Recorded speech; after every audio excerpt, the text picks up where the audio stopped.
Friends,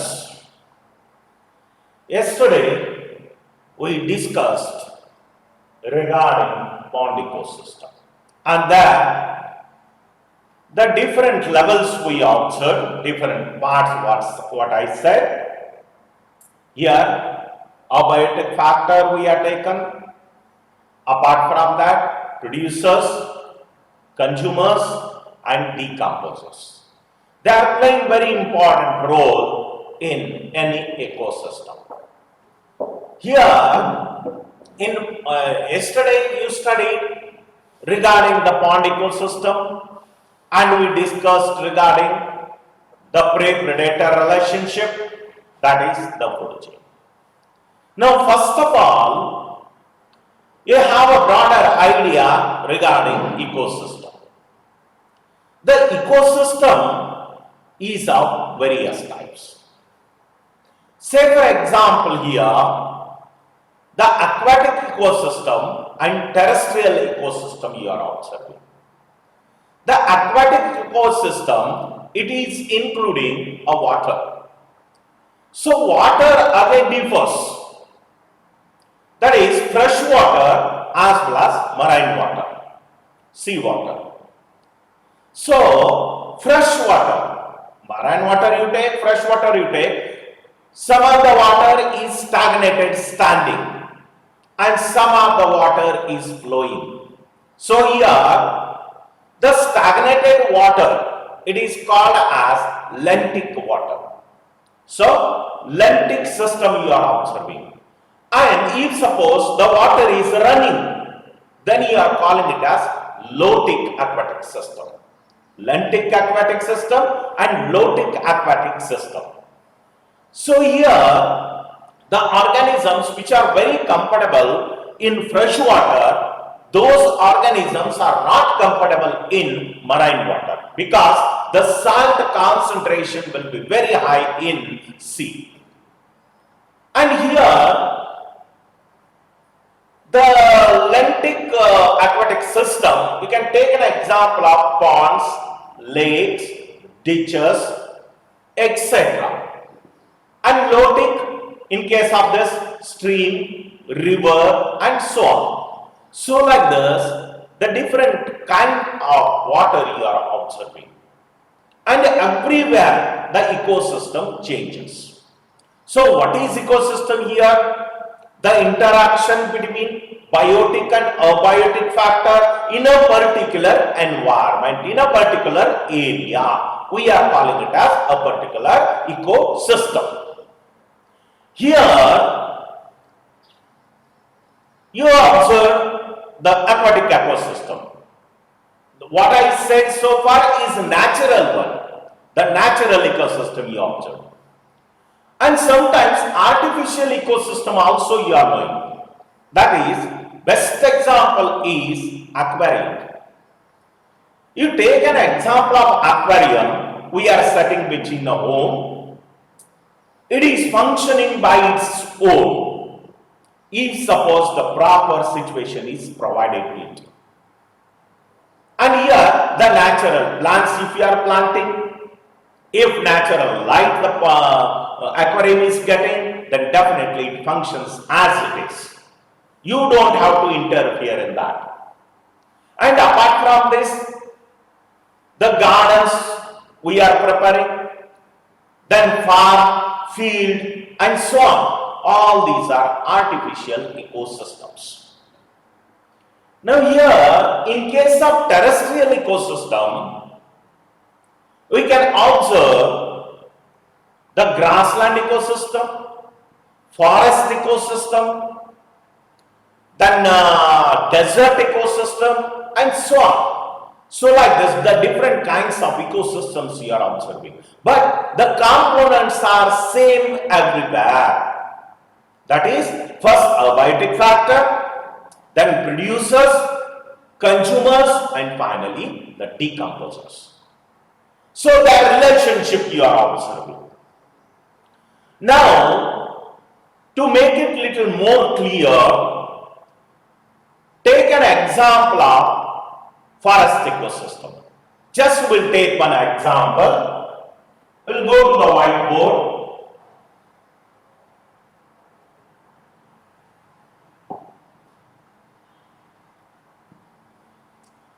So, first forest ecosystem will take. Forest ecosystem. In case of forest ecosystem, we'll observe some of the trophic levels, and I'll tell you what is trophic level here, how energy flows, that also we'll study here itself. Now one example we'll take, forest, the producers will consider it as grass. Then we are calling it as a producer.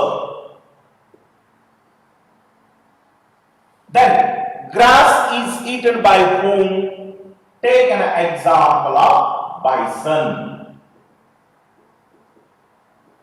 Bison, cheetal, spotted deer. So many examples you can take. We are calling it as primary consumer. Then next one is the bison is eaten by whom? We'll take as example as hyena or fox. Fox is the best example. So we are calling it as secondary consumer. Then fox is eaten by whom? Take an example of lion, tiger, etc. So we are calling it as tertiary consumer. So see the different levels of this food chain. This one, the grass, the sunlight, sun, it is receiving the light. So I am marking it here. The light is received by grass. Grass undergoes photosynthesis. So because of that, it manufactures its food material. So whatever food is there, a little bit of energy is utilized by the plant, and remaining it stores in its body.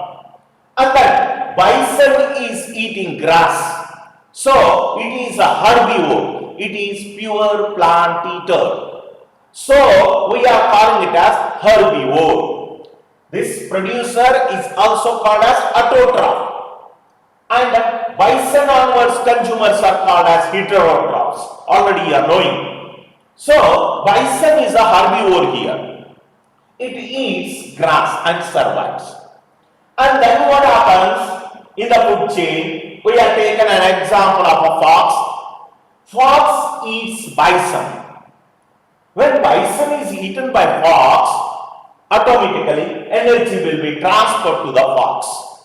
And fox is becoming a secondary consumer. Then finally, fox is eaten by tiger. So tiger is called as tertiary consumer. Here we are calling fox as a carnivore and tiger as larger carnivore. So fox is a carnivore and tiger is a larger carnivore. So as a result, the energy flows or food passes from grass to tiger. Now in the meantime, in the nature, what is happening? All these organisms die. Sometimes may be natural death, sometimes the predators may kill them. So as a result, the dead body is settling in the ground. When a complex dead body falls on the ground, automatically it must be decomposed. Here, bacteria and fungi.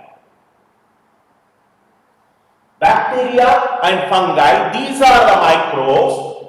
They are acting on this body, the complex body. So the complex body is disintegrated into a simpler substances. So it will be broken down into pieces, and this will be added directly to the nature in the form of abiotic factors. So when it is added to the nature, automatically it will be recycled back with the producers. So in this way, these bacteria and fungi, we are calling them as the decomposers.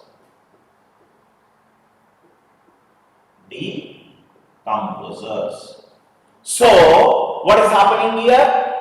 Producer to primary consumer to secondary consumer to tertiary consumer, and finally to the decomposer.